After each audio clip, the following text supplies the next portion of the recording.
region. I'll be calling today's meeting to order. Just want to confirm that all of you should have received a copy of the agenda that went out with the meeting announcement. And if the public has had a chance to review and want to speak to any items that may not be listed on the agenda, we'll allow 3 minutes for each person to speak, and with exception to those that have an interpreter, we'll allow a little bit more time. And this is also an opportunity if you want to speak on any item on the agenda. Not on the agenda. Yep, both. Is there any comments or questions from the public on any item?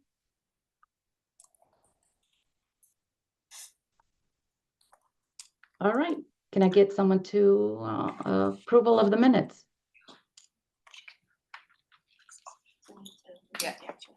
Yeah, so we're gonna, first we need to review the action items, Irene. Oh, that's right.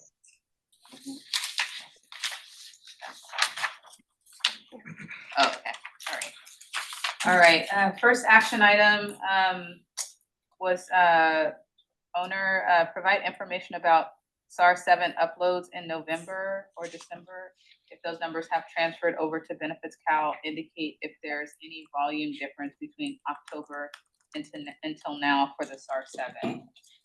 Sure, Julia. So I'm gonna speak in details in the benefits call updates, but the high level I can provide right now is in the last quarter of 2024, we were averaging around 56,000 SAR-7s in the last quarter before the year ended. And when we started the year 2025, that number increased to 78,000. So we saw an uptick in the first quarter of 2025. And then after having a strong start to the year, it's slightly reduced to 72,000 from 78. This is how it trended across the board. So we'll close that action. Closing that action item. So, we're going to provide information on EBT issue, contacts, phone calls from AB 779. Provide report to counties regarding outbound calls made and which ones were unsuccessful, so they may follow up with the second contact.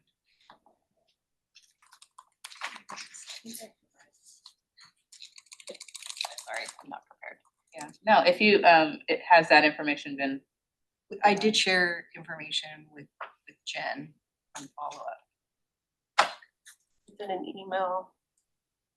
I can't bring it up because I'm sharing, but yeah, let me get it. Sorry. Okay, no, you're fine.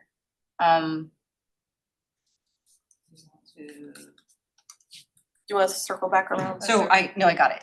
Okay. I got it. Thank you. Sorry, apologize about that. Yeah, so for that particular action item, an ad hoc report, so it's called the AB 79 report is available in Apex, so counties are able to access that report. And then we also have SCR 279338 that was created to create a report in CalSAWS for that information. So that SCR is currently TBD. Closing that out. Thank you, Michelle. Yeah. All right, and then I think now, Irene, we need to do the approval of the minutes from the June 27th PSC meeting. Comments. Oh, any comments? Yeah, so it was just those 2 action items? Okay. All right, do I get someone to give me an approval of the minutes? Hi, Irene. This is Sandra. I can approve. This is Albert, I'll second. Okay. Right, so let's go through Clarissa. I approve. Eduardo, I approve. Rachel, Cecilia, Chris. Rachel is here. Oh, it's Rachel. Oh, sorry, Rachel. I approve. Yeah, I approve. Irene, I approve. John, Approve? Eleanor. I approve. And Chris is here. I think we had a mutual approval at the same Yeah, time. that's what I'm saying. All right, I think that was everyone, right? Yep. Okay. All right. So the Okay. minutes, Public comment, Public Irene? comment. yes.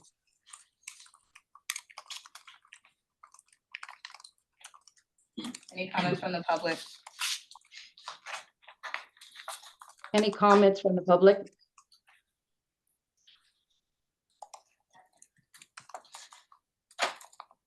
Okay, yes, I hear no comments.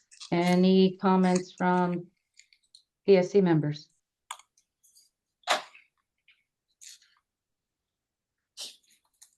All right.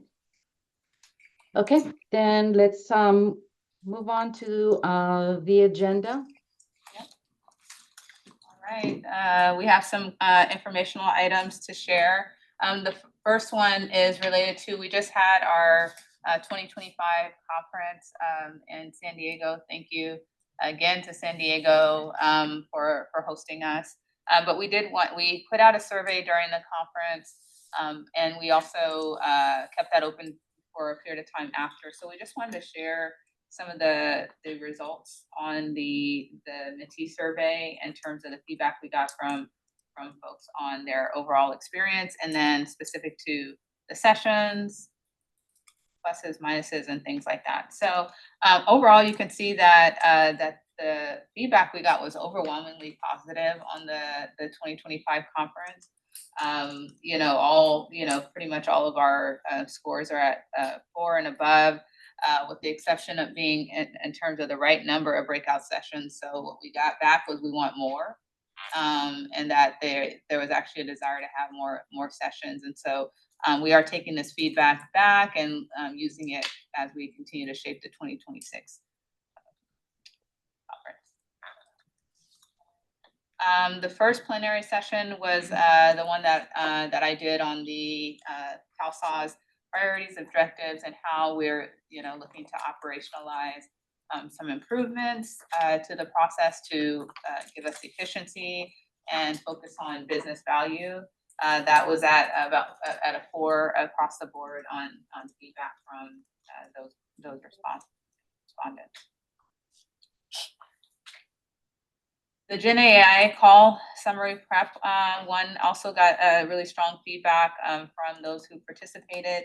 Obviously, there's a lot of interest around the Gen AI call summarization, and we provided some tools for people, some best practices on calsaws.org. But as you can see, that given where we're at, the climate, the push for more efficiency, those who participated felt like it was appropriate duration, engaging, and things like that. So thanks to the team that session. The collaboration model redesign was the one that included CalSAWS, our DHCS, and Jen Tracy, our advocate co-lead. Everyone, the majority thought it was a good amount of time spent on it. Because collaboration model is on the public facing side, we got a 3.8 on those feeling it was relevant and engaging. And then 3.9 in terms of the knowledge of the panel member. Harnessing analytics for better decision making. This one was around it. There was also a video kind of demoing what it could possibly look like if we enhance our data architecture, how that gives you more access for self-serve using AI to get real-time information.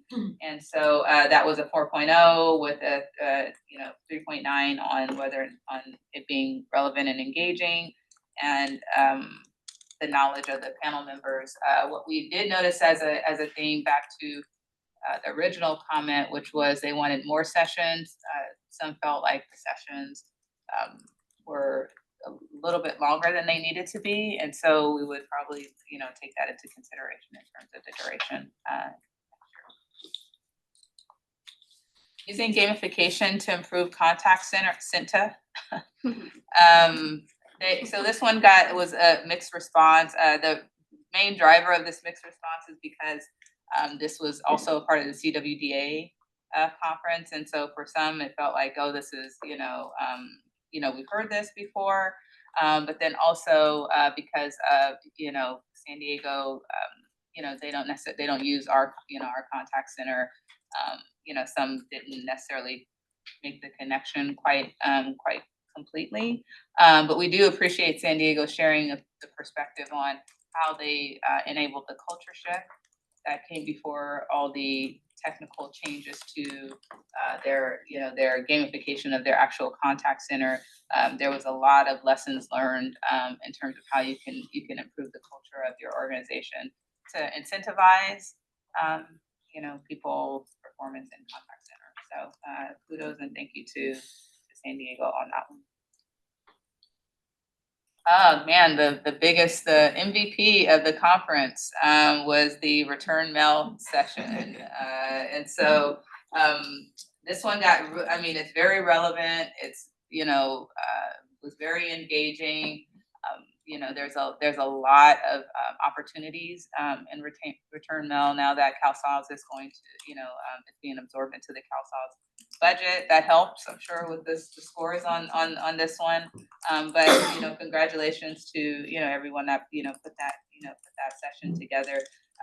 The feedback I'm getting is that the team has been getting a lot of requests to implement now that this is something that the project will be covering in terms of budget.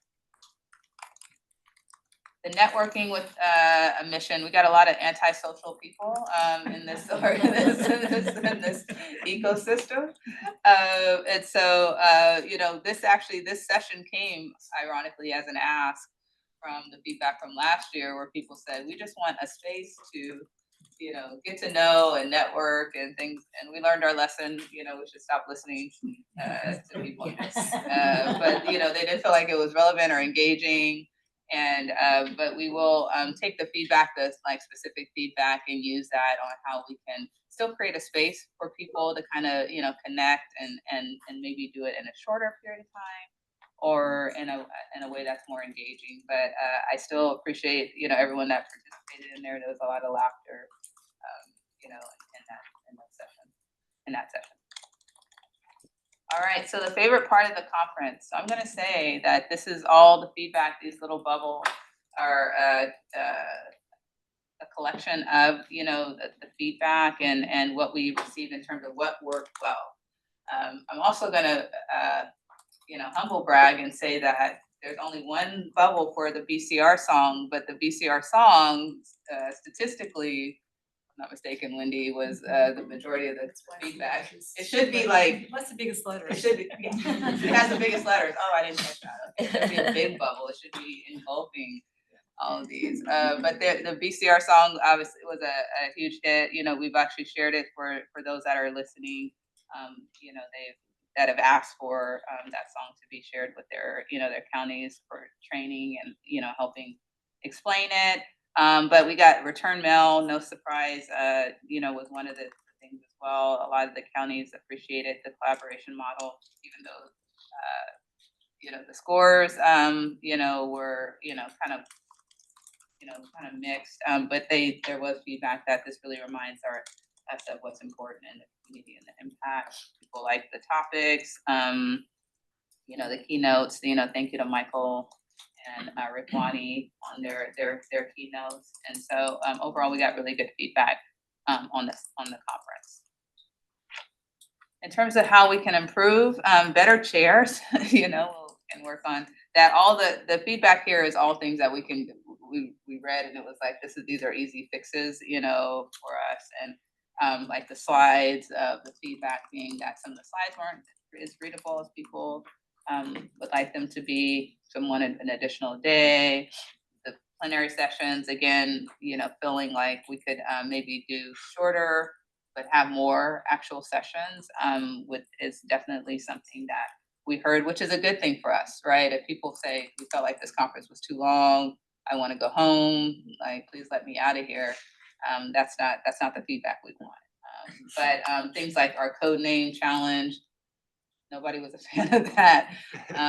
And so we'll take all this back, and we're looking forward to, as we're already starting to plan the 2026 conference. We appreciate all the feedback. So overall, thank you all who were able to participate and attend.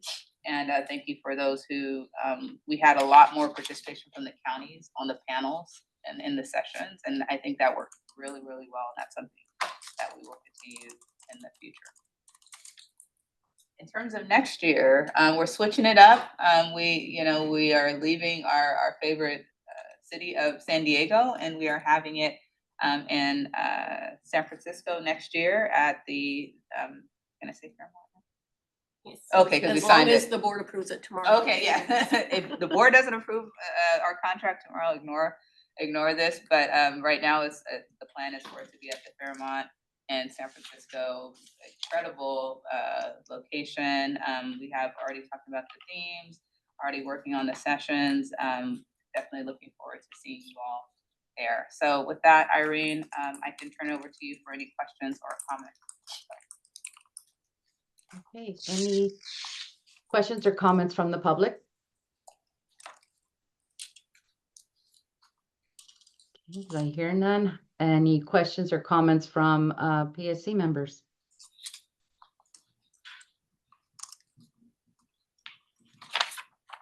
All right. So thank you, Julia, for that. Mhm. So I know, Robert, you gave a little bit of the update, but I guess you'll give more details on benefits scale.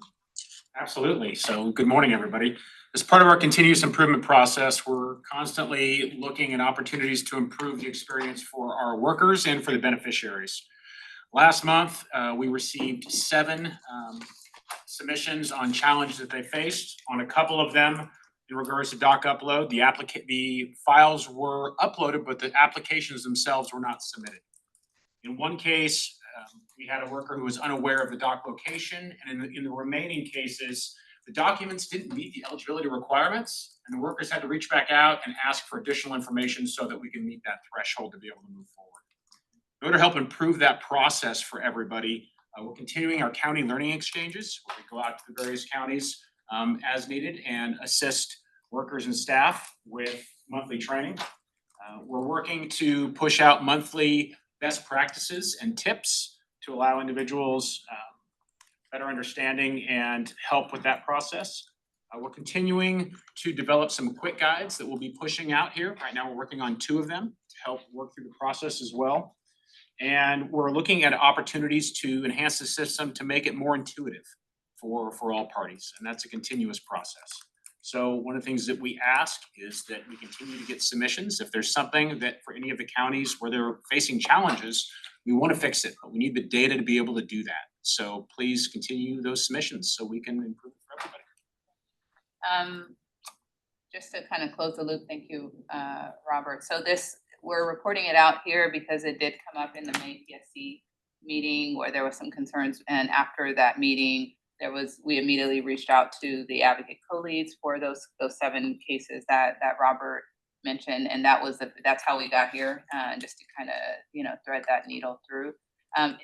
Yes, bring those to our attention, but please work through our communications manager so that they can be communicated to us securely, so that we're not emailing PII. All right, Irene. All right, any questions from the public on this topic? Any questions from PSC members?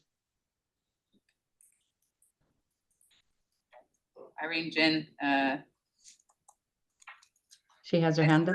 is that Jen Tracy? Yeah, that's me. Hi, everybody. You just Just have wanted to, like Janet. can you hear Go me? ahead. Yes, we can hear you, Jen. Oh, okay. Just wanted to say thanks for covering this. We also had a conversation with our advocate community, and a couple things that came up there were in terms of people being asked for documents again, it seemed like sometimes people are being asked to provide documents that could have been verified electronically, like Social Security income. And so it's possible there was some kind of discrepancy, but also just want to ask if leaders in your counties can just make sure there's not over verification requests happening. And I also sent an email to Ashley and Joel about some other issues that came up related to this that could be helpful in researching just why there it seems like there's issues with documents not being found or being requested multiple times. Thank you. Thank you. Thank you, Jen. Any other comments or questions?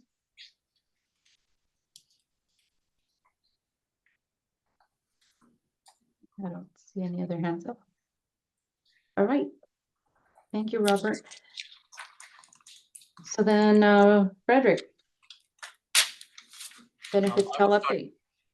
Good morning, everyone. Good morning, Irene. I will start the benefits call updates. This is Onur from the benefits call team. Okay. For the benefits call topic, first area we would like to provide an update to our steering committee is about the Get Call Fresh sunset and the transition. And over the last 2 years, probably you heard me speaking about this multiple times. We have been diligently working with our state partners, Get Call Fresh partners, and the consortium to get ready for the Get Call Fresh sunset and the required transition activities.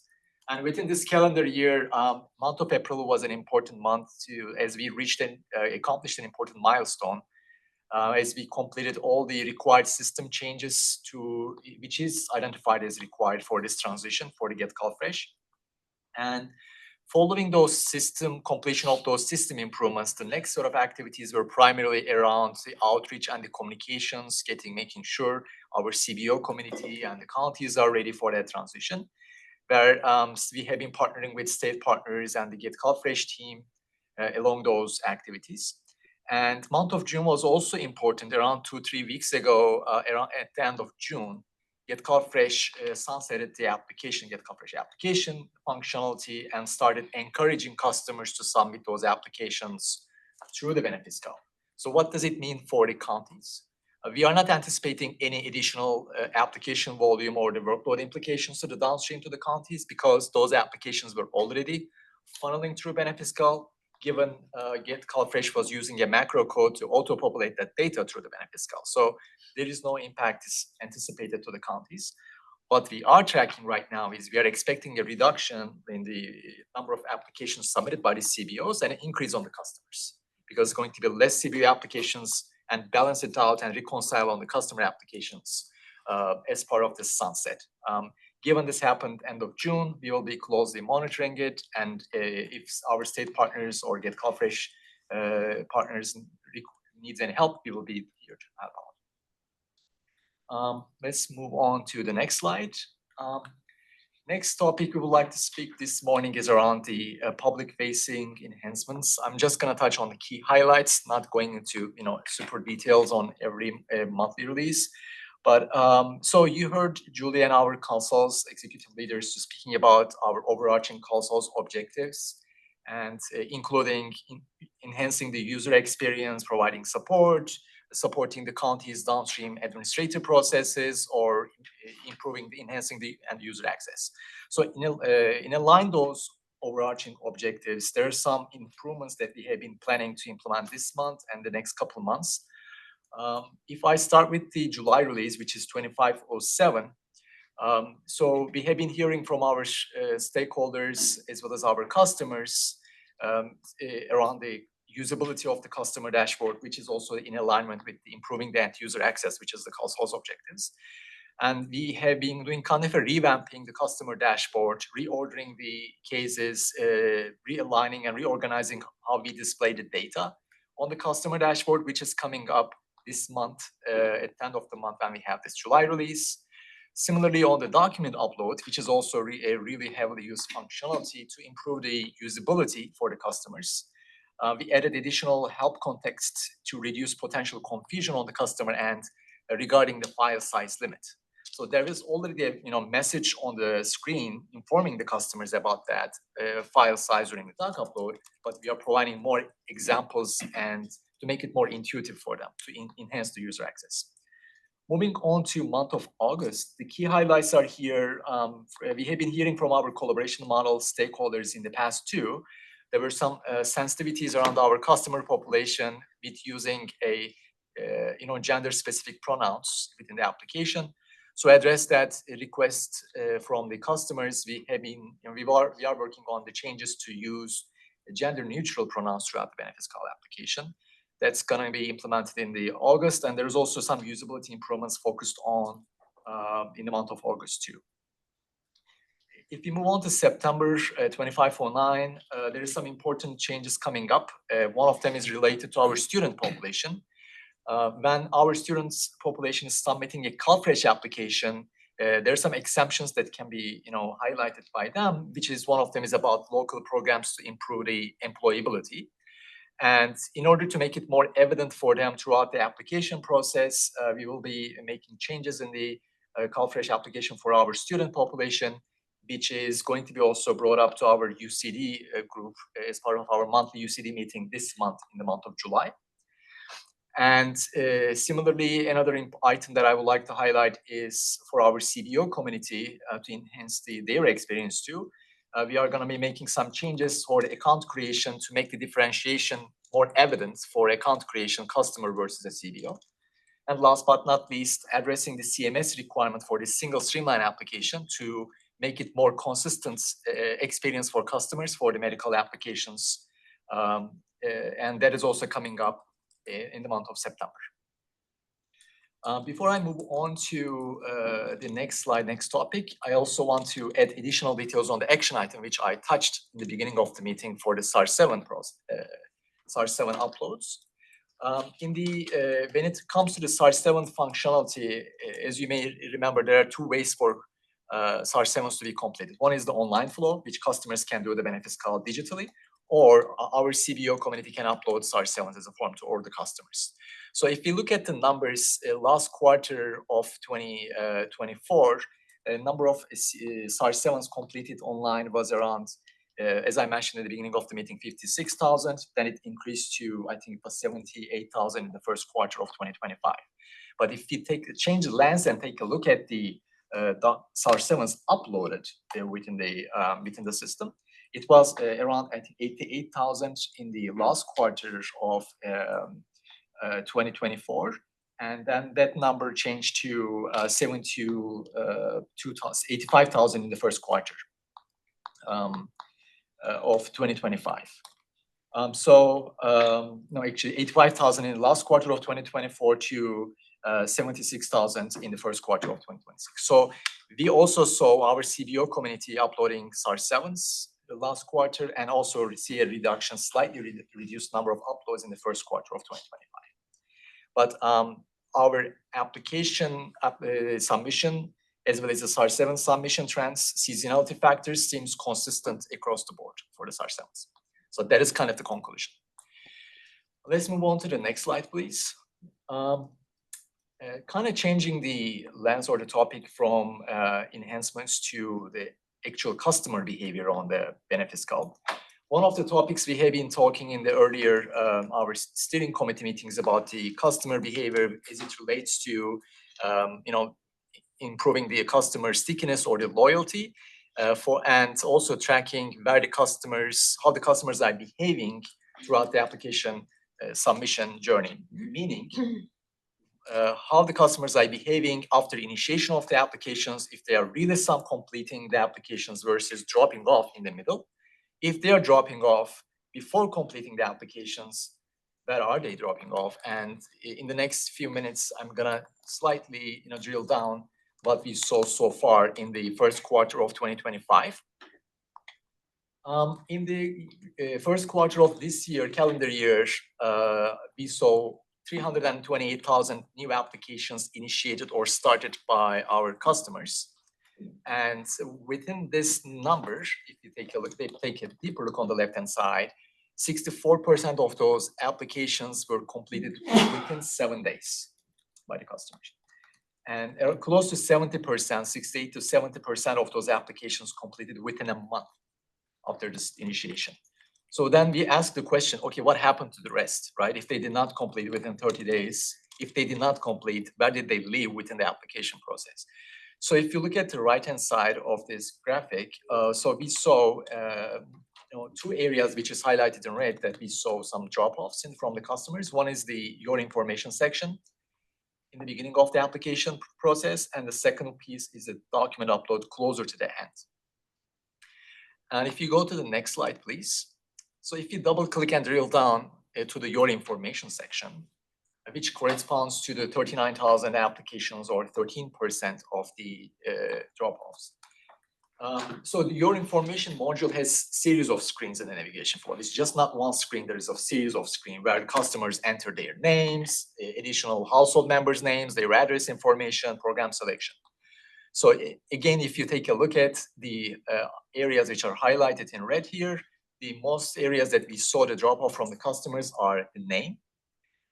They select their preferred language, entering address, and the program selection. So it gives us an indication that depending on their household size, especially if they have a relatively larger household size, after they get a sense of, okay, how long it's going to take for me to complete this application, enter this data, collect the required information, and have a better idea of the programs that I'm interested in for my household, they have an idea and they drop off.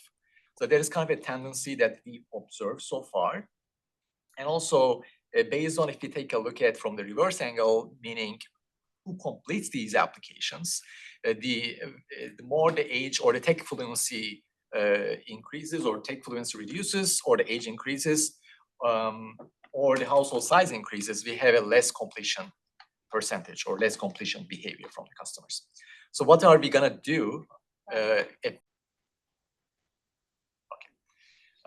What are we going to do going forward? We are going to continue looking into these and having one-on-one interviews with our customers, take it to the lab and gather more insights where we can maybe improve the usability, provide more additional context, make it more intuitive for them and encourage them to complete more.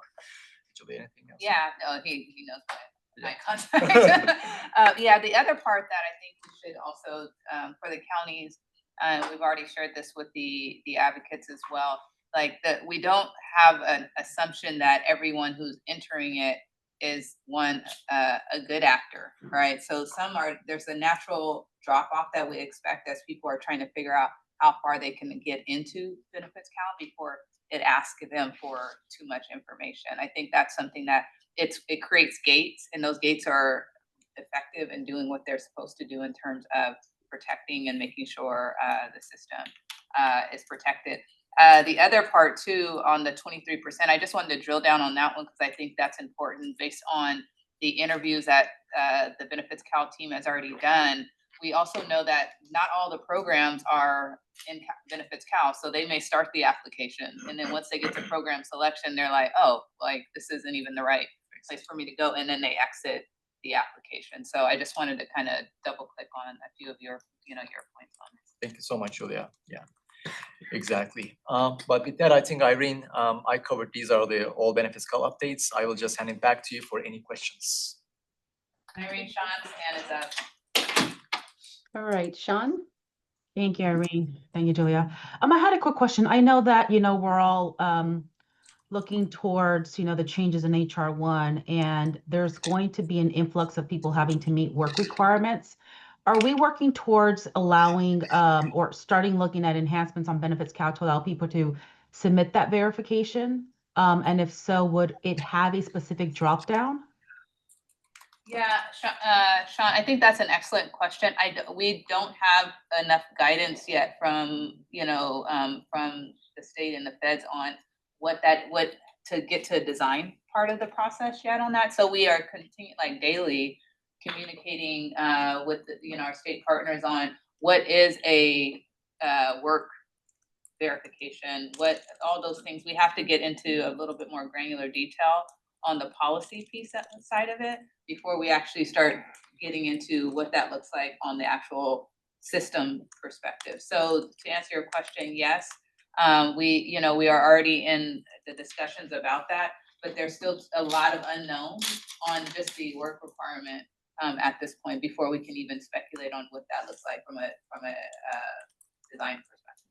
Thank you, Julia. The only thing I also kind of want to put on your radar is that we're looking at work requirements, I guess, right now through this lens of CalFresh only. We know it's going to be impacting Medi-Cal. I just wanted to kind of also think about, it may not necessarily be program specific. So as long as we have Right. that's why I was thinking about an indicator of work requirements, then it can, we can have multiple workers pull that information without having the customer said, well, I already turned it into this worker, but this other, Right. just trying to make it as streamlined as possible for our customers.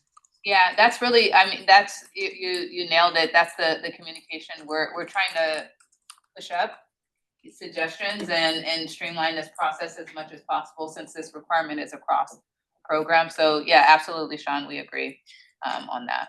Thank you. And I see a hand up, I believe Rachel was Rachel. first. Because I don't see. Yeah, Rachel from Region 3. So I had a observation or question about the high drop-off rate under program selection. In the interviews with customers, is there any indication that it's more people dropping off because they were actually trying to apply for a program that wasn't listed, or maybe there was more related to not clear what program? Is there opportunity to better describe the programs or give better guidance on the screen as to what the different programs are about?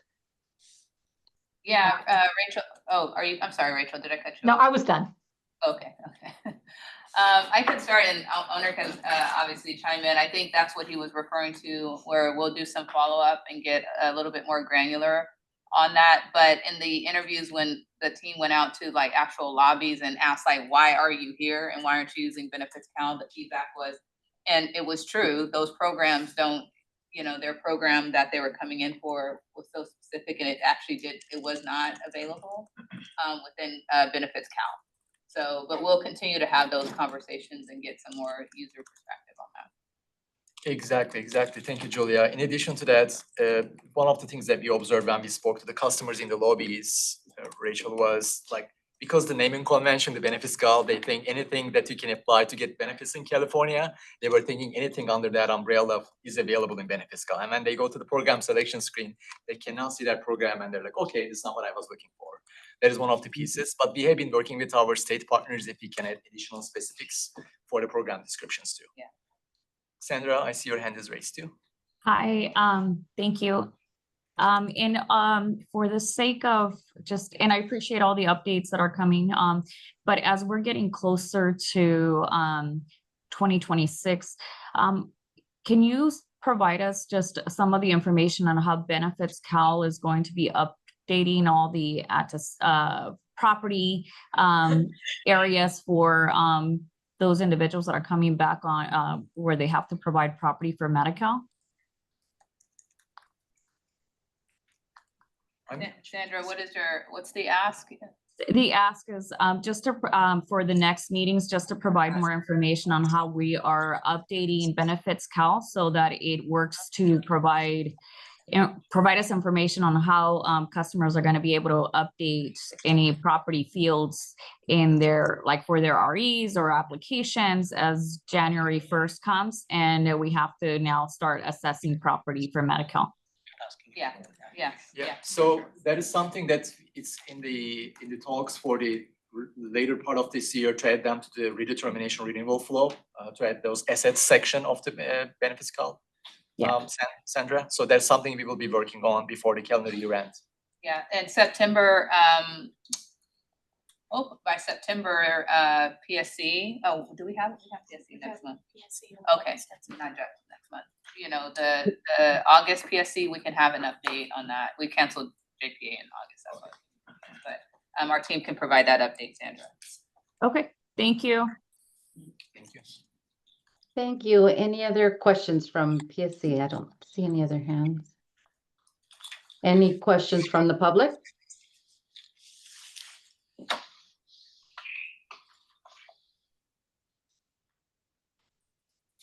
Okay. Next, we'll go to release and policy update. All right. I'm gonna kick it to Lisa to cover first couple slides. I did get more than a day. Yeah, I know. I'm like, hang on a second. All right, hello, good morning, everyone. So we just wanted to give a quick update on some of the releases that went in since we met in May. Seems like a very long time ago. So in May, we did have our bi-monthly release. That was 2505. There's a couple of things I actually want to highlight in this release. So the one bullet there is around GAGR. So we cast our minds back. We had multiple systems. We had different GAGR functionality across the systems. For our former C4 counties, they did the data collection as well as pretty much a manual EDBC and then manual noticing, and then the fiscal payments went out. In 2505, we had our first former C4 county opt into and go live on the automated GAGR solution, which is what we built for the 18 former Calwin counties during migration. So this actually was a pretty material milestone. We thank San Bernardino County for stepping up quickly and being first in line. And we are actually meeting with the county next month to do a retrospective and really put together some best practices for future implementations, because I can't rattle the 6 or so counties off the top of my head, but there are a number of counties that really want to move forward with this to get that automation around the rules and the noticing, because it definitely is a time saver. So it did go in and went well, and we're looking forward to future implementations there. The second item that, didn't make the slide, but we also went live with alternate formats, specifically for our Medi-Cal program. So now in the application, you can flag a particular case where you desire alternate formats, and whether that be large print, Braille, or a CD. And so that functionality is now live, and we have sent up over about 2,000 notices of action. We've got some RE packets going out right now. Dawn here to my right, Central Print handles all that special processing. So still in the early phases, so we continue to monitor as we send these alternate formats out, because, obviously with the RE packet, we want to make sure it's returned and it's processed and imaged in. So we continue to monitor this one closely, and talks are ongoing with CDSS on implementation of alternate formats for our CDSS program. In June, we also deployed one of our 3 integrated releases with our CalHIS system partner. This one did have some material changes to our interface, a real-time interface there with CalHIS, so some EHIT updates as well as some policy updates related to accelerated enrollment. One important aspect of the system is ongoing data retention and maintenance. So we just completed our 2025 run of codename Case Purge, really data retention. This was the first run for all 58 counties in CalSource, and we did successfully complete, and the counts there are around 1.3 million. And then finally, and we'll get into this in the next slide if we want to just roll forward to the next slide. On Memorial Day weekend, we did go live with SCADL. I know I cringe every time I say that, statewide cache time limits. This is the new application that supports time limits for the state. We converted out of the WIDTIP system, and that system is now read-only, and eventually will be retired.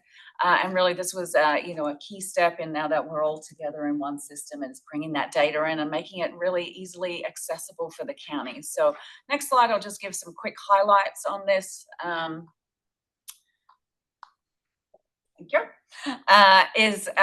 Just from a technology perspective, it's new and improved. The old system was a COBOL mainframe. This is, serverless. It's a relational database. All interesting people out there with the tech mindset. Let me move on to the data. We did bring in about 500 million records. Were converted over Memorial Day weekend, available in the system. And then really from a county and user perspective, a new clean interface, user-friendly. We've pushed out multiple user guides, to help staff with this transition and to use the new application. And finally, one more slide on this, just some fun facts and stats since go live. Again, we've been live now for about almost 8 weeks. On a daily basis, we see about 9,000 folks using the time limits, verifying time limits, adding exemptions. In total, we've done over about 3 million transactions, averaging around 100,000 a day. Since go live, we had about 121 incidents come in from the 58 counties.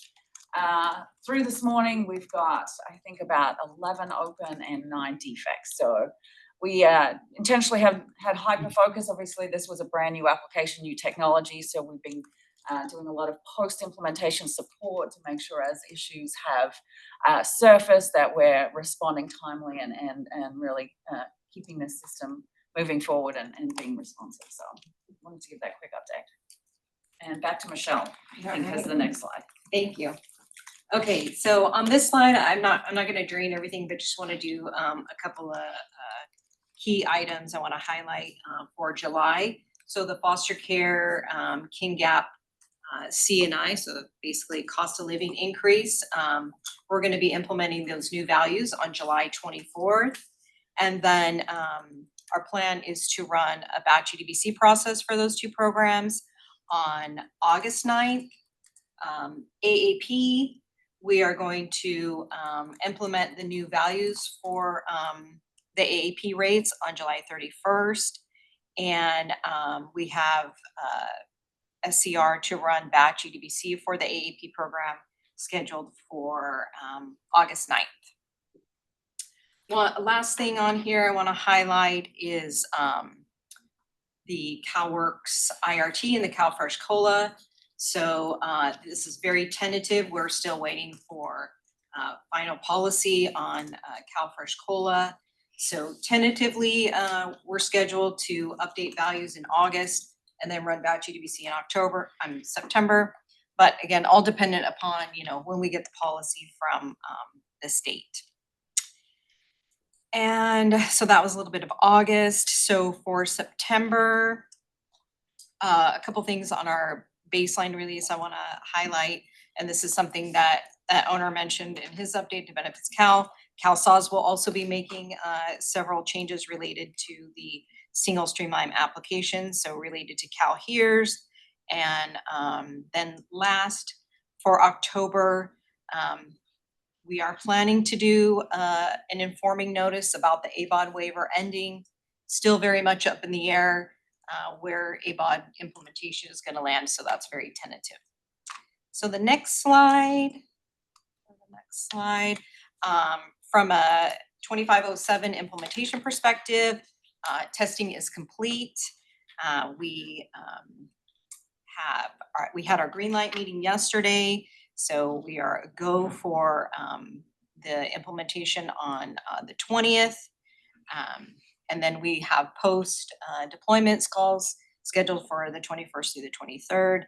And then as far as release communication, as you see there, we published various documents throughout June and July and on our upcoming release.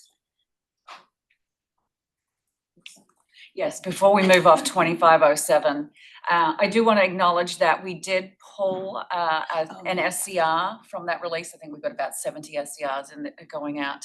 And I know it was an SCR counties were looking forward to, and it's specifically related to the lobbies and the application that runs on the kiosks and the fact tablets. I know many counties use one or both of those devices. So about a week and a half ago, we had an internal checkpoint to see where we were progressing with this SCR. And we were about 88% complete from a system test perspective. However, some of the open items did raise some concern in terms of getting to done. And that was kind of trigger number one, if you will, for internally talking about a no-go. Trigger number two was, we were, with Dawn's help, infrastructure's help, inventorizing the devices and the versions that counties were using in their lobbies. And I know we're still going through this exercise because we want to know, what, not only what do you have, but what are you actively using? And the key word here was really around the versions and making sure that the versions are supported by the software manufacturers. And through that exercise, we also noted that there are some unsupported versions. So we are working directly with the counties to talk about next steps on those versions where they're still active. So all that being said, we believed it was more prudent to pull this from the release, so not as to impact counties and potentially break what was currently working in your lobbies. We know how impactful that would be. Two, from a path forward, we are still working through what does a new deployment date look like, struggling with that word this morning. So we're hopeful in the next week or two we will have that. Again, one of the determinations of that date will be looking at those devices and the path forward for those counties that are impacted. So definitely more to come, and I know Danny B's on the line. If there's anything you wanted to add that I missed on this item. No, you covered it completely. Thank you, Lisa. But rest assured, we will be providing you all with the plan once we have it vetted internally and stacked hands and ready to go. So sorry, back to you, Michelle. Thank you. So I forgot about that part. That's all right. All right, on to the next slide. Okay, so I'm going to give some updates on the Medi-Cal items related to state budget, and then I'll touch a little bit on the HR1 items from a CalFresh perspective. But just want you guys to know that the project, we're working very closely with CWDA, CDSS, and DHCS on this effort. Meeting, as Julia mentioned, sometimes daily this week, but very often, and we all share the goal of minimizing, manual work for the counties wherever possible. So, and as much as possible. So I just wanted to share that before I talk a little bit about the items on the slide. So as you guys know, effective January 1, new Medi-Cal applications submitted for individuals with out satisfactory immigration status will be only eligible to restricted Medi-Cal. And so we have an SCR there highlighted on the screen that's scheduled for an implementation and a priority release on December 22nd. We're working through the design with the consortium staff, our Deloitte folks. We meet with DHCS regularly. And so once we're in a good place with that design, we will go to the Medi-Cal committee and have them review and provide feedback for that particular change. Next slide, please. So the next item is the reinstatement of the asset limit. So again, January 1, we're going to bring back the asset test for all non-Magi programs and the Medicare Savings Program and long-term. So asset test is coming back. The asset limit will apply to new applicants, and then at renewal, existing members will have their eligibility reviewed if there's a change in circumstance. So we have an SCR scheduled for that. Again, tentatively scheduled for a priority release in December. Same as the immigration SCR. The Medi-Cal committee will review and provide feedback once that design is complete. Moving on to the next slide. So for the asset update, the Medi-Cal beneficiaries are going to be required to report their asset information at redetermination. And so when we implement the SCR in December, we will update the RE packets to include that information. But for January and February redeterminations, where packets go out in November and December, DHCS is creating a new asset form, and that's still in progress, to use until the updated packets are available. And so we heard, some concern about those packets are going to go out without any verification form in it for assets. And, counties then, are gonna have to mail something out, to get this information. But, so we took that feedback, DHCS shared that feedback, took that feedback, we worked with Gainwell, and, Gainwell has agreed to manually insert that new form. Well, maybe not all manually, but they're gonna insert that form, for the, January and February packets to go out in November and December. So that form will be in the packet, and then the customer will be able to provide that back with their redetermination. To meet this timeline, the initial version of the packet that Gainwell will, or the form that Gainwell will be inserting will be in English and Spanish. Because we're on a quick timeline here, and the Gen 1365 is included with all packets, so that will be available in there as well. On to the next slide. So this is on our HR1, our CalFresh impact, and this is what we know today, which was different than what we knew, a little bit different than what I knew when I put the slide together, but still what we know today is there will be impacts to our lawfully present non-citizens, so their eligibility and benefits are going to be impacted. ABOD requirements, so we know we're going to expand time limits and work requirements. The age is going to change as to who's defined as an ABOD. We know standard utility allowance, there's going to be some impacts there, especially to who's entitled to the SUA's benefit, that $20.01 benefit. And then the state of California was going to allow internet to be an allowable SUA expense, but that is no longer going to happen. We know there are some changes coming to the Thrifty Food Plan, and then also impacts to CalFresh Healthy Living. We also know there's some significant impacts should the state not meet their CalFresh error rate. So we're working really closely with CDSS, meeting several times a week, especially to talk about the citizenship changes that will that are part of this effort. So a lot more to come. We'll continue to bring it back here to this group to keep everybody updated. But that's what we know. And we do have our DHCS and CDS partners on the line. If I messed up anything or you want to add anything.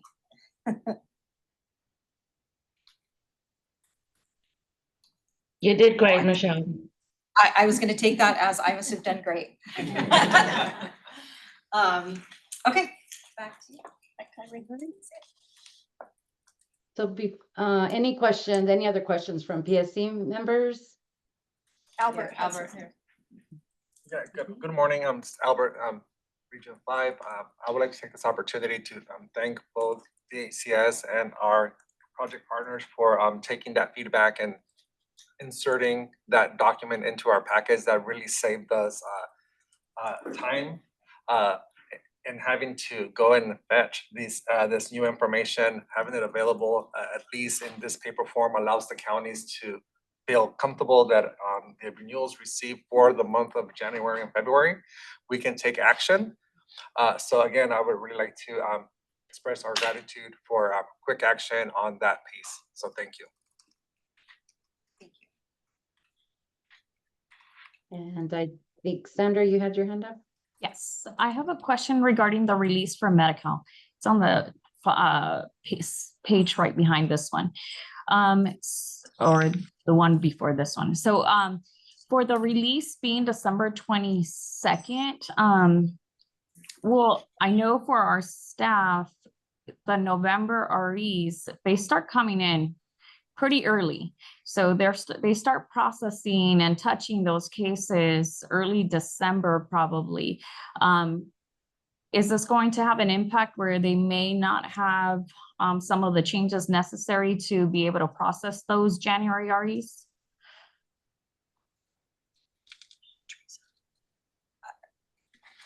I got people in my ear, so sorry. So if it RE's due in January, and they start coming in early December, I think is what Sandra's saying is, are the counties able to process them because the system changes won't be there till the 22nd? So for example, data collection need to add back the fields related to assets. So if you're processing that RE prior to the 22nd. I don't know if you wanted me to chime in. This is Teresa. Just maybe sharing. Yes, I was gonna say Teresa. All right. Yes, just wanted to make sure I didn't step over our partners, but just wanted to share with folks from a policy perspective. Remember that when we've got a January annual renewal, we are not going to be processing that until February benefit month. And so this December 22nd implementation date really sort of aligns with that 10-day notice. So if a county is processing a January renewal in early December, they're not necessarily aligning to that come up month of February that we're looking for. Now, totally understand from a county process perspective that counties are doing whatever they need to do to ensure they meet those pieces. So I think counties are fine as long as somebody doesn't necessarily have assets that are over the limit. Where it's going to be concerning and where counties are going to want to hold and make sure that is in place is when there are assets that are over 130,000, or of course we wouldn't want to take action negatively until February for those that don't provide verification of assets when needed. So this will just kind of, I think the implementation date for CalSAWS is really aligning to the policy of when we would expect counties to actually be able to have that February come up month. I hope that makes sense, Sandra. It does make sense. And I'm just thinking about January because right now we know that's going to be a super heavy month for all of our counties since all those REs got moved into January. And so I know everybody's going to be super proactive to get those REs ready and just making sure that we're not pushing it too far out. And I do get that if there's any negative action or any of that, we don't run until 10-day. But just if there's any way to just make sure that everything is ready to go before that date so that we don't have any issues. It's just going to be the heaviest month that we're going to experience.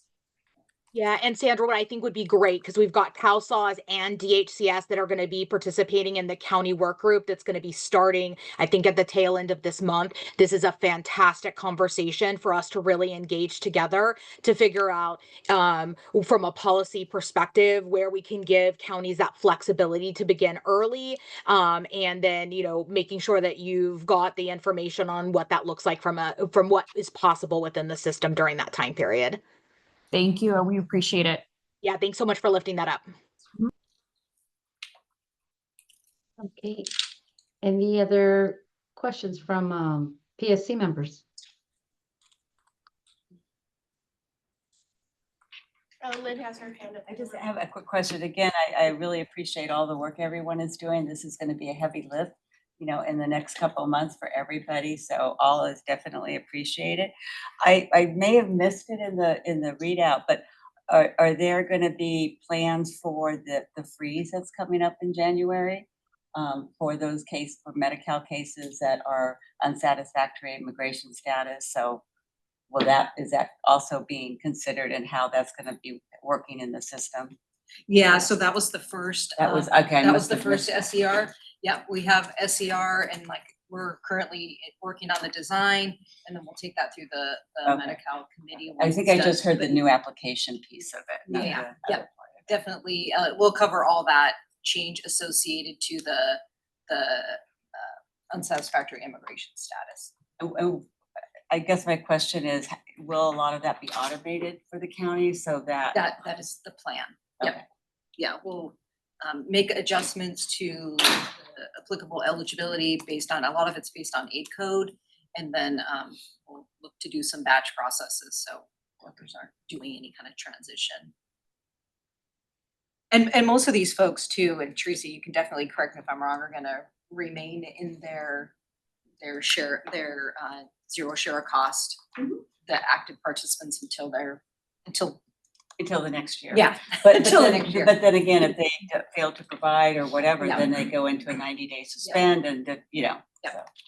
Yeah, and just to make sure that everyone, both our community partners as certainly as well as our counties, we have worked extensively with CalSAWS and CalHERS to make sure, and CWDA to ensure that there is not an expectation that eligibility workers are going to have to make determinations about whether somebody should be frozen, whether somebody should come back into when they come back in, whether the county should keep them in the coverage they're supposed to get or not keep them in the coverage.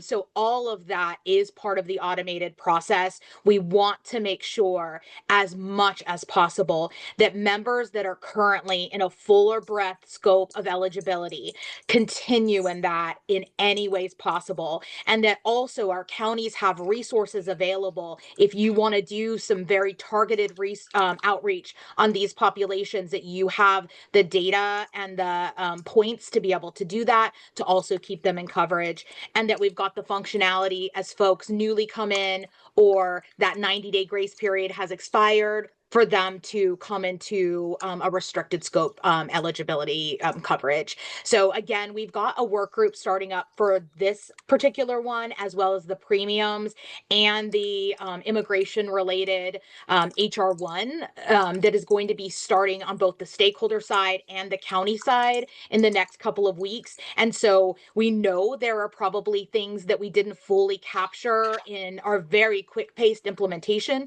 that we are desperately going to need our partners to help us make sure that we've got the support necessary to address.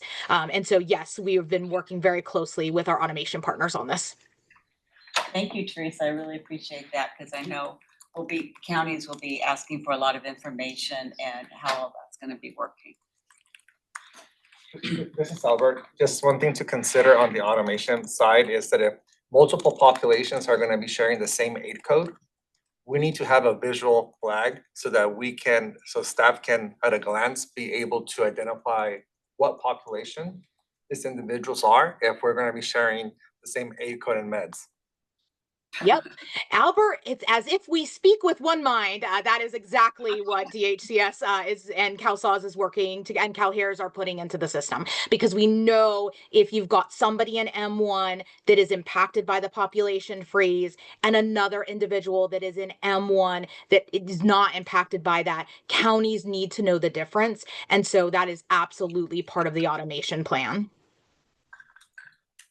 Smiling, thank you. Thank you. Any other questions for PSC? I have a question. This is Clarissa. Can you walk me through, there's just so much regulatory changes that are coming up fast and quick, both from the HCS and CDSS. Can you just walk me through kind of a timeline on how things happen when CalSAWS changes occur? Only because from a county perspective, we need to prep our staff on what's happening, even if it's happening auto-magically, right? That staff know that these things are happening to clients' benefits, right? So the sooner we know those things, the sooner we can inform our staff, whether that's from a training perspective or from a information perspective. Hopefully, as I'm hearing you talk, a lot of these things will happen automatically. And so it's informing more than training, but maybe some of these things are training, in which case we need prep time in order to inform our staff of what those things might be as we move forward. And again, some of these timelines are happening December, January for some, February for some, but as they're happening in stages, how quickly are we able to react as counties so that we can inform our staff and our staff can in turn inform clients who might be impacted? And then also, do we have any standard reports out there that will help us quickly identify who those impacted clients might be? There seems to be several regulations, different exemptions, and those exemptions seem to be changing. So it's hard when we are asked to do outreach because we don't know to whom, because I don't know that there's a set report out there that tells us who. So just so I'm gonna let you respond, but I think a visual of it would be helpful. And this is a very small group in this room right now, and I think all 58 have the same concerns. So I don't want to spend a lot of time on it today because I think we do owe you that. But we just got HR1 just got signed, and we are still working on, some of we don't even have dates on some of the, HR1 policy changes. But on the DHCS side, there is training already planned, right? That will include the counties, CalSAWS, and DHCS. The short answer to that, Clarissa, is yes. Yes, we can absolutely get that to you. We will flush that out, but I don't know, Karen, if you want to say anything. I just don't want to spend, because right now this is not the 58. What is said here? I was just gonna say for DHCS, we're pretty much moving forward and Right. and that's got dates and everything else. On the HR1 stuff, we don't have any dates yet. So while we'll look to move forward with the design because we know the items, we'll work on the design so that once we get dates and we're ready to move forward towards implementation, then everybody will have more information about what that looks like. But until then, we're gonna try and work proactively to work on what the design will be so that it's ready for when we get those dates. We don't know, and CDSS might be able to speak to that, but we don't know how much runway we're gonna end up having when it comes down to it. So we're just kind of in a waiting pattern, but doing what we can in advance. So I think just to that, that point, we would love to give you as much advance notice as possible, but we're focused, like on the automation side, we don't get a lot of runway. So I don't know if we would be able to, offer that to you because there's so many dependencies, but as soon as we know, we will be communicating out. And I think one other way to just, kind of keep informed is your RCMs for Medi-Cal and CalWorks, CalFresh committee, because this is all gonna run through them. And then the CCB packet, because that's where all the SCRs go through that change control board. And so the information will be in there as well. So some ways to, materials that we send out on a regular basis. And just to add on to that, the HR1 stuff, especially when we're looking at the ABOS, because, that's gonna be right around the corner. We're looking at now, how can we prepare for it, at our level and getting reports so that we can identify the populations that are gonna be affected. For us anyway, at our level is, really important. We know we don't know what it's gonna look like, but we're really trying to identify the populations and how to do that. And that type of thing would be helpful, at least to start with.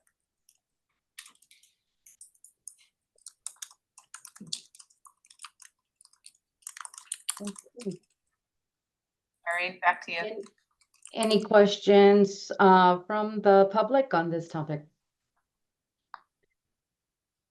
There's still a lot of unknowns, but looks like we'll be getting that information on a flow basis. I don't see any hands. Okay. All right, let's go on to the next topic, which is a transition update.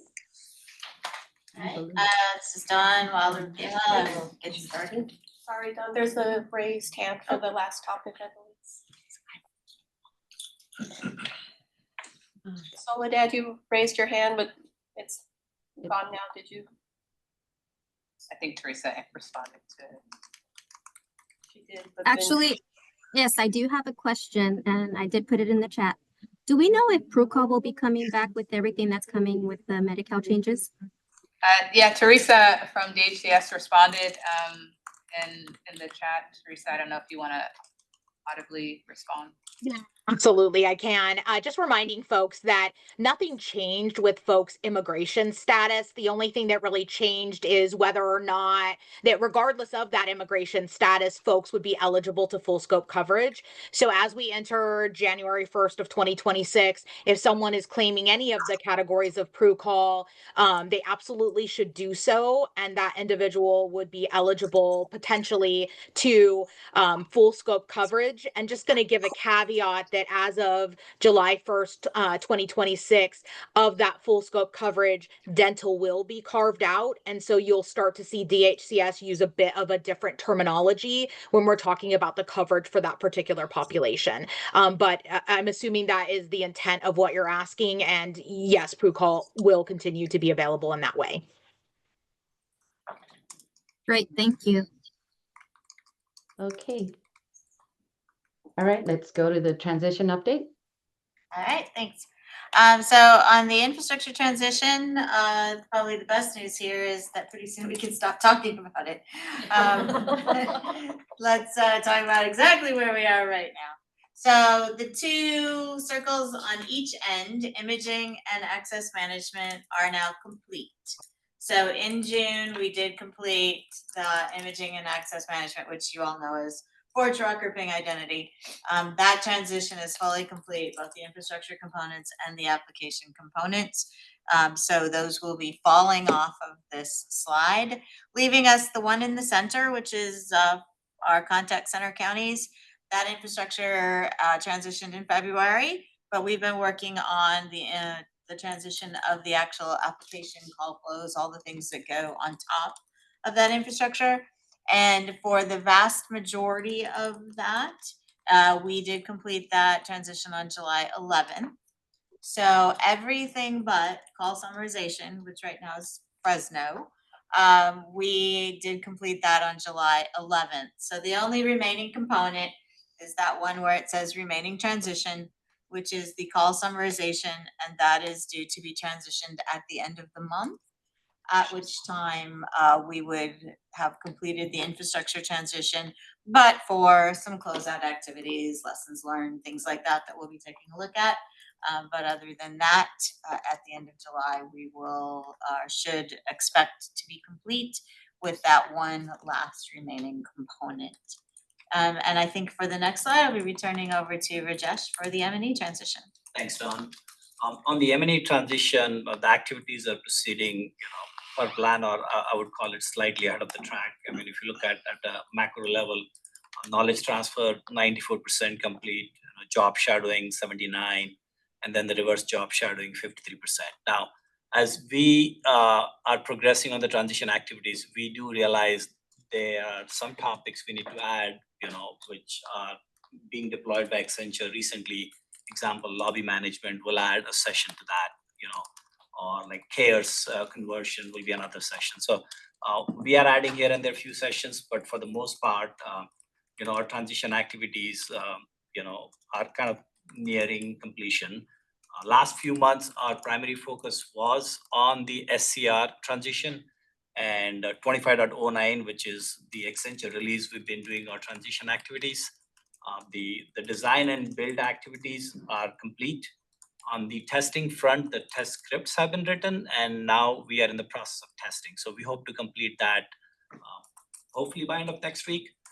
Where we are on that at a macro level again is that is well ahead of the schedule, and we intentionally did that so that we can shift our focus to the SCR releases. So if I look at 25.11, which is the first Deloitte SCR release in production, even there we started our activities well ahead of the time. And again, the goal there was, being our first release, we need a longer runway to do the design, build, and testing. So it's been proceeding, ahead of the plan there. And honestly, that has allowed us to now, what I call from our side, add an additional release, which is a May-wise release now will be done in December, which initially was not on the plan, but given, where we are on the schedule from on 25.11, I think that has allowed us, to add additional release. Not only that, we definitely are adding more staff to accommodate that release as well. In parallel, we continue to do work on Callier's releases, which is the 26.02, where the JAD sessions are going on, and then 26.06, where we have started the preliminary pre-JAD sessions. So in addition to the SCR releases, we are also focused on what I call is the M&E crowd operations. The two primary areas will be the level 3 ticket triaging and the batch ops. So our goal is 90 days prior to the November 1st, which is when we basically are hands on keyboard we'll look at day in, day out, what Accenture is dealing there from a level 3 ticket triage and batch ops, and we'll try to get a handle on that in a sandbox environment. So, we'll have a good 90-day, kind of a view of what our life is going to be come November 1st. So those plans right now are nearly finalized, and we'll be sharing those with, consortium and Accenture Gainwell in the next week or two. So net, again, activities are proceeding per plan. There are few risks here and there, which we've been, logging and proactively managing and putting mitigation steps in place. So that's the update on the M&E transition. Questions? I just want to, emphasize for the counties, just because I know that, this is an interesting time for CalSOLs to be going through a vendor transition while all of our programs are, in the middle of such transition as well. I just want to express appreciation to the vendors on how closely they are working together to make sure that there aren't any gaps, that we are, managing risk. We have a period of time where even with Rajesh's point, there'll be hands on keyboard. Accenture will be over, back shadowing them to make sure that, there's some support, but also ensuring the success of the counties. And so this is a top priority for everyone within the project. And we are continuing to, have the teams work together, getting as much of some of the design stuff out of the way while, both teams are here, just to make sure that, there's a smooth transition and success regarding a lot of these changes. So, thank you. Appreciate, everyone, kind of all hands on deck.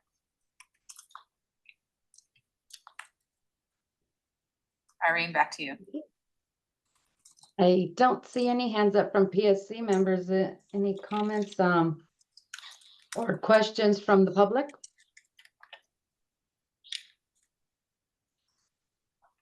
All right, so let's move on our performance trends. So on the monthly performance trends, we'll go ahead and start out there with the infrastructure ones. You can see for this month of June, we had hit all of them at the time the slide was made. I do want to make a slight correction. There is one security incident response item that we did have a procedural problem on. So no concerns about were people responding. They absolutely responded. There were conference calls going on. Everything was being taken care of. But there was a procedural item. So in effect, that's going to be a very slight, because it's one item, it'll be a very slight percentage reduction, but I did want to point that out. But again, no concerns about people actually responding. It was a procedural item that we have talked to the individual about. I assume Lisa for the M&E? Oh, yes. So again, like Dawn, the one item that is still under review at the time the slide was put together was around level 3 response time. There were some tickets that are still under review and diagnosis. Again, looking at the process that was followed, and especially around reopens on a couple of the tickets. So for now, it's flagged as green, but we're still reviewing. And I think just from a timing perspective, the internal process is still occurring. That's where we're at from Council's M&E. For the benefit scale, Don, I will take over. For the benefit scale SLAs, we were meeting and exceeding all the SLAs, including the daily online transactions as well as the API transactions throughout the March through June, end of June. And from the onshore offshore staffing mix standpoint, we retained the same mix for the 45 to 55 between onshore offshore staffing mix standpoint, so we remain pretty stable from that angle. Okay. All right, and I believe Molly's on the phone for Highland Imaging. Yep. Good morning. So for Highland, the monthly uptime, the target each month is 99.9%. And we had 100% uptime for the last 3 months. And then for both page views and database transactions, each have a monthly target of 90%. And in both categories, we were over 99% each of the last 3 months. And then the brainware processing target is 97%, and our 3-month average over the last 3 months was 99.87%. We did have a miss in May, which you likely heard about last month, for the technical resource response time. So for critical issues and system outages, we are to respond within 30 minutes. This was missed in May following a Saturday maintenance activity. And that was counted as a missed SLA since our response time was 36 minutes. That's it for Highland. Thanks, Valley. So I think that's everything we wanted to highlight, Irene, so back to you. Any questions from PSC? Any questions or comments from the public?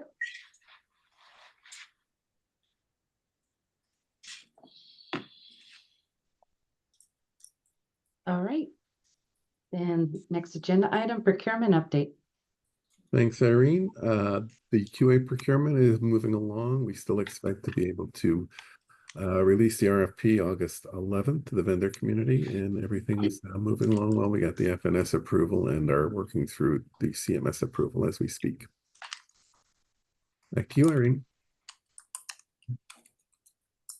Okay, any comments or questions? PSC? No? How about from the public?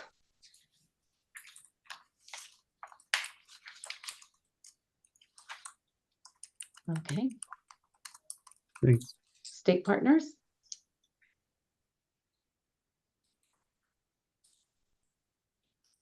OTSI, do you have any updates? Can you hear me? Hello? Hi. Martha, we see that you're trying to talk, but we're having a hard time hearing you. Yeah, I need to unmute. I'm not sure why I'm not unmuted. Can you hear me? I can hear you, yes. we can hear Oh, yay, okay. Okay, so just really quickly from CDSS, Michelle did a really good job summarizing the HR1 policy changes. So not going to duplicate that effort. But at this time, we kind of only wanted to add that the all county letter that was issued 2550 was released this week, which provides more of the details of the policy changes that were codified with HR1. And as mentioned already, the department is actively engaged in communication with FNS and is awaiting further federal guidance regarding specific policy provisions and associated implementation timelines. CalFresh Policy is collaborating with DHCS to determine any crossover with work rule changes. Again, we will just continue to keep stakeholders informed and share updates as soon as updated information becomes available. I know it's huge changes, and we thank CalSOS and all our other stakeholder partners for working on this huge effort. Thank you. Thank you. Any updates from DHCS? Hi, good morning. And we had a chance to talk about quite a bit of them already this morning, but I more so just want to say that as you heard CDSS share, we think the coordination and, constant communication across state lines, not just on the work requirements, but really all of the provisions that are moving forward, as well as really close connection with our county stakeholders and system partners is going to be what gets us through the next couple of years with these major implementations. So I want you all to know that at the end of the day, our members are at the forefront of our mind, and we know that to get to solutions that are going to be the most beneficial, we absolutely need the voice of the counties. And so you are going to see, in addition to the work groups we have around the state changes, we will be inviting you all to participate on some of the federal work changes as well. And we really hope to get a crossover of multiple different counties participating in those and really lending your voice. And then just lastly, letting you all know, we've continued our county support calls over the last couple of years. You are going to see we are ramping these up again to make sure that counties have trainings delivered to you all that you can hopefully lift and shift as you begin to do trainings within your own counties. And so, we hope to be really good partners as we continue to do this work and serve our community. So thank you in advance for our great partnership, and we'll make sure to keep you all informed in all of the different touch points that we have with you. Thank you, Teresa. Any questions from PSC members? to any of our state partners. This is Albert. Just one question for DHCS. Do we expect any changes to accelerated enrollment at our providers? Just the question. I don't know if we have an answer, but that's something that I think we're interested out in the county, on the county side. And just something to consider as it relates to workload for both CDSS and DHCS. Lists are bad. Just take that to heart. We don't want to be working off any list. I think that is just becomes more convoluted at the county level, and then things will be missed. And also, as we consider the workload, yes, the greatest impact will be explaining these changes to the public. I think that for our eligibility staff, they are either going to either be collecting a new document or not collecting a document, but it's data entry. But yes, it's explaining the rules, explaining why one person gets something and another does not, but also consider the workload of the appeal. Because we will be expecting many appeals, even though they're not appealable because it's a legislative change in the county level, we still have to go through the motion, just like receiving an application. So I think that is something that we also want our partners to just consider when we're discussing workload, is that other aspect. Thank you. Yeah, thank you, Albert. Definitely understand. And I think I might need you to tell me just a bit more about what you mean about accelerated enrollment. And that will help me be able to answer it better for you. I think it's just, as we know, that some of our customers can go to a provider and then the provider can put them on, and that triggers an application for the county, but it also gives coverage to the individual. I just want to know, do we expect accelerated enrollment as is to continue after the first of the year? Or do we expect some changes to that program where people get to hit meds while they wait for the application process? Got it. And so we've got a couple of things that do that. There's both presumptive eligibility, where the providers themselves, when somebody appears to be Medi-Cal eligible, is able to sort of grant like pre-approval for them to get immediate access. At this time, there is no intended changes to presumptive eligibility and the way that it works. As far as accelerated enrollment and what is going to be happening in that particular space, similarly, we don't anticipate any changes on the accelerated enrollment pathway. However, as we continue to dig deeper into particularly some of the federal HR1 provisions, if something is going to change on the accelerated enrollment front, we'll make sure that's part of our communication with you all, and that we'll have some targeted discussions about that during our work group. Thank you. Hi, Irene. This is Patrice Yang from OTSI. We do have a quick update. Okay, good. So on July 2nd, OTSI formally submitted the CalSAWS Benefits Cal M&O agreement to CMS that was previously submitted to FNS on June 10th. And on June 16th, OTSI received the CalSAWS June 2025 OAPDU that is currently under state review. And on June 24th, we received the CMS approval of the CalSAWS Accenture Amendment 33. And that was all from us today. Thank you. Thank you. So any other questions from PSC members? Any questions or comments from the public?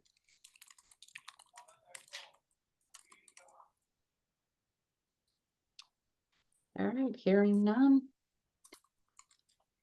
I think I'll give you back some time, unless Julia, you have anything else to add? No, thank you, Irene. We don't have any other items. I think that's the presentation, and we will see you all in August. All right, meeting is adjourned. Thank you, everyone. Have a great afternoon.